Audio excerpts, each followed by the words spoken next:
Assalamualaikum warahmatullahi wabarakatuh. Kami dari kelompok 8 pada pagi hari ini akan mempresentasikan makalah kami. Baiklah, ada beberapa poin yang akan kami sampaikan, yang akan kami presentasikan. Mudah-mudahan kita yang hadir pada pagi hari ini diberkahi oleh Allah Subhanahu wa taala.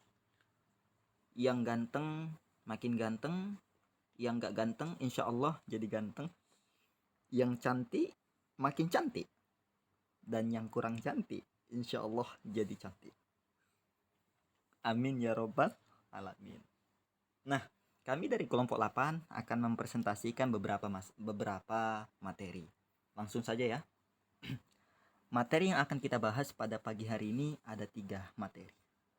Adapun yang pertama, urgensi Pancasila sebagai sistem etika. Apa sih urgensi Pancasila sebagai sistem etika itu? Nanti kita bahas. Dan yang kedua, dinamika Pancasila sebagai sistem etika. Yang ketiga, nilai-nilai Pancasila sebagai sistem etika. Langsung saja kita akan membahas, mengupas 3 permasalahan ini. Yang pertama, urgensi Pancasila sebagai sistem etika. Pancasila sebagai sistem etika ini memiliki beberapa masalah yang terjadi bagi bangsa Indonesia kita ini. Adapun masalah yang pertama, banyaknya masalah penggelapan yang mewabah di negara Indonesia sehingga akibatnya bisa melunturkan sendi-sendi kehidupan warga negara. Ini kita nggak jauh beda membahas tentang politikus ini. Nah, penggelapan uang ataupun kita bilang korupsi bukan hanya itu saja. Bukan hanya penggelapan yang kecil, melainkan investasi yang katanya untuk negara tapi sedikit demi sedikitnya masuk ke kantong. Itu banyak terjadi.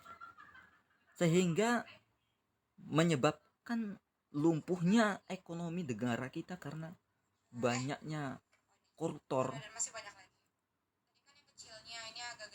Saking banyaknya mungkin koruptor sehingga negara kita tidak mensetujui hukuman mati untuk para koruptor.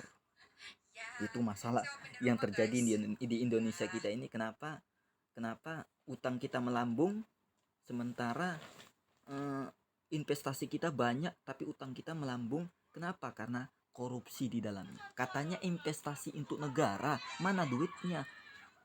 Ya tentu sedikit demi sedikit masuk ke kantong. Pastilah ada. Nah, yang kedua, masalah yang terjadi di Indonesia kita ini yang kedua, masih terjadi aksi pelaku teror atau terorisme yang menggunakan simbol kepercayaan sehingga dapat menghambat semangat toleransi dalam kehidupan antara umat beragama, budaya, golongan, mengancam disintegrasi bangsa dan persatuan.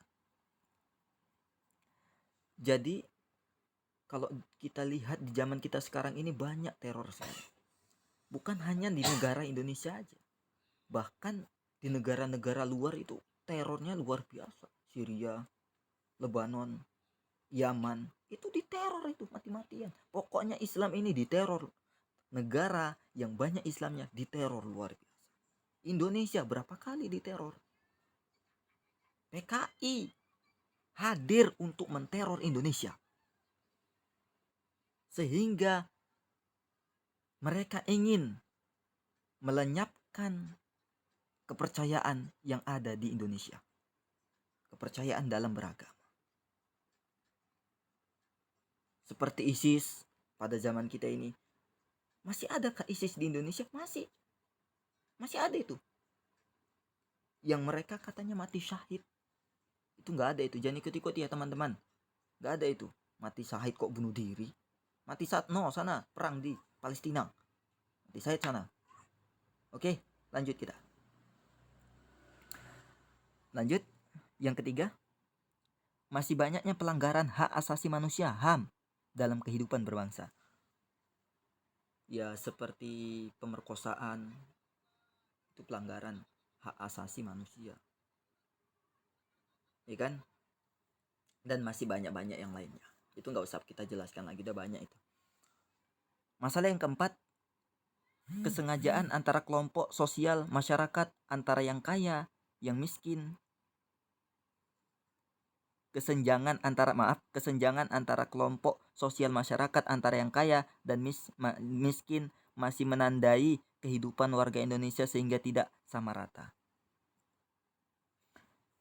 Nah, teman-teman, jangan jadikan kekayaan itu sebagai benteng, sebagai pagar diri kita kepada masyarakat. Jangan sampai. Ya. Istilahnya, kaya tidak berarti kita putus hubungan dengan mereka. Kaya bukan berarti kita tidak peduli dengan yang lainnya. Kaya bukan berarti kita tidak peduli dengan yang miskin. Jangan seperti itu ya. Kita kaya harus dermawan. Jangan kaya yang kayak gimana gitu ya. Nah. Yang kelima, ketidakadilannya aturan yang masih terjadi pada proses peradilan di Indonesia. Masih ada hukum yang tidak seimbang dan kadang melihat jabatan dan adanya kesenjangan antara miskin dan kaya. Ini ibaratkan satu kata. Hukum itu tumpul ke bawah. Sementara hukum itu tajam ke bawah sementara tumpul ke atas. Itu seperti kata seperti itu ya. Hukum bagi orang miskin itu tajam. Tapi hukum bagi orang yang berduit, yang mampu untuk menyogok, tumpul. Itu masih terjadi di beberapa bagian dari negara kita ini. Yang benar disalahkan, yang salah dibenarkan. Yang salah ditinggi-tinggikan. Karena apa ini bro? Karena uang. Jadi gak heran lagi ya. Lanjut.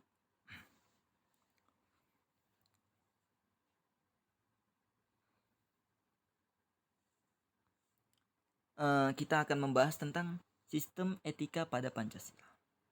Apa sih sistem etika pada Pancasila? Nah, kita akan kupas pada presentasi kali ini.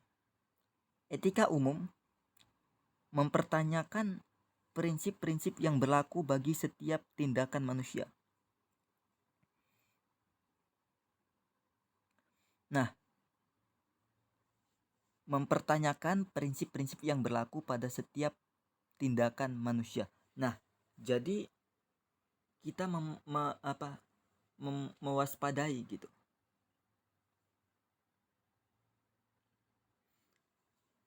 Itulah artinya kita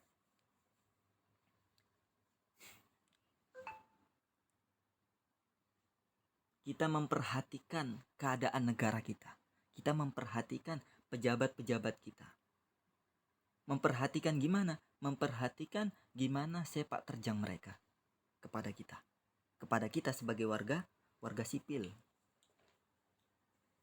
Nah, apakah tindakan-tindakan mereka itu sesuai dengan Pancasilais atau tindakan mereka itu non Pancasilais? Kita harus memandang itu.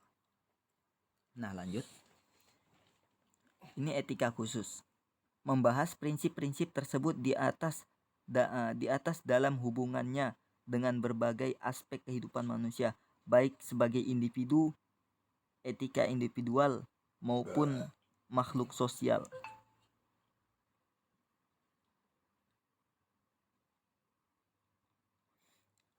Untuk permasalahan kali ini, etika yang khusus membahas prinsip-prinsip tersebut dalam hubungan dengan berbagai aspek kehidupan manusia, baik sebagai individu maupun makhluk sosial. Nah, kalau masalah etika khusus ini itu mungkin untuk para atasan ya, untuk para pejabat ya. Untuk para pejabat, kalau umum ini, etika umum ini bukan hanya untuk pejabat tapi untuk kita juga sebagai umum masyarakat gitu. Dan etika yang khusus ini itu kira-kira untuk orang yang berada, orang yang atasan ataupun pejabat gitu. Nah, lanjut.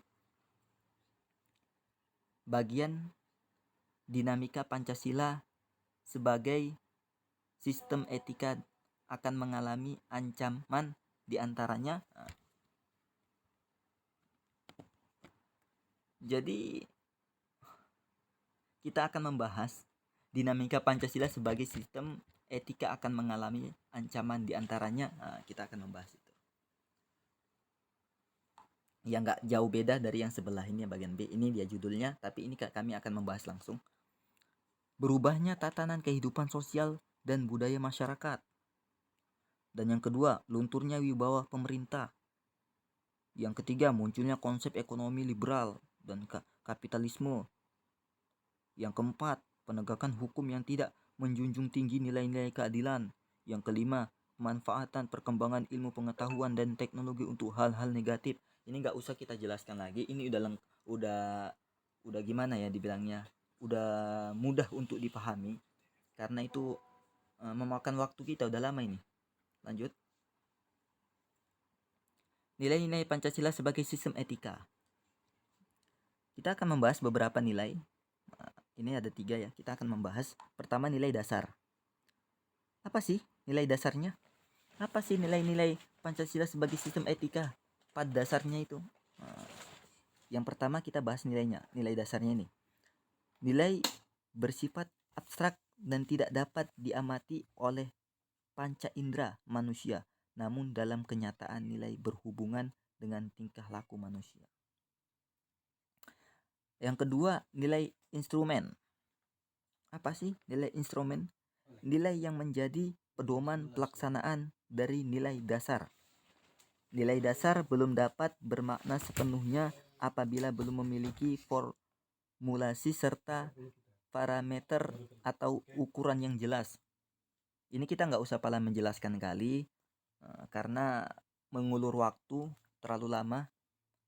Yang ketiga, nilai praktis merupakan penjabaran lebih lanjut dari nilai instrumental dalam kehidupan yang lebih nyata. Dengan demikian, nilai praksis merupakan pelaksanaan secara nyata dari nilai-nilai dasar dan nilai-nilai instrumental. Kalau kita pahami ini, mungkin kita sudah paham. Nggak usah pala dijelaskan karena ini sudah simpel ya. Penjelasan ini begitu simpel, jadi mudah untuk difahami. Kita nggak usah menjelaskan lagi karena gimana mengulur waktu terlalu lama. Biasanya kan 7 menit, 10 menit. Ini kita bahaya nanti. Kita nanti ada jam lagi kan. Kita lanjut. Sekian dan terima kasih.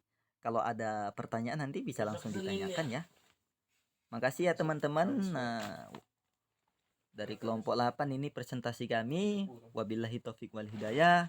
Kurang dan lebihnya kami mohon maaf. Assalamualaikum warahmatullahi wabarakatuh.